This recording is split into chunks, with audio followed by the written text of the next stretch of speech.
ഞാൻ ആ ഏരിയയിൽ തന്നെ വരും. അതിനടുത്തും കിണറിനടുത്തും ബാത്റൂമിന്റെ പുറകിൽ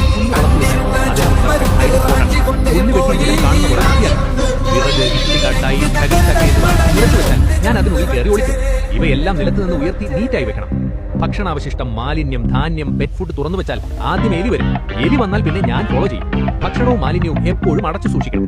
വീട്ടിനടുത്ത് വെള്ളം കെട്ടിക്കിടന്നാൽ സമ്മറിൽ അതിന് കൂൾ പ്ലേസാണ്. ഈർപ്പമുള്ള പുല്ലും ചെറിയ കുളവും നനഞ്ഞ തോടുകളും ഒഴിവാക്കും. വെള്ളം കളഞ്ഞ സ്ഥലം ഡ്രൈ ആക്കി. ചെരുപ്പ്, ഹെൽമെറ്റ്, ബാഗ്, പഴയ വസ്ത്രങ്ങൾ പുറത്തോ സ്റ്റോർ റൂമിലോ ആണെങ്കിൽ നേരെ എടുത്ത് ഉപയോഗിക്കും. ആദ്യം നന്നായി പരിശോധിക്കും.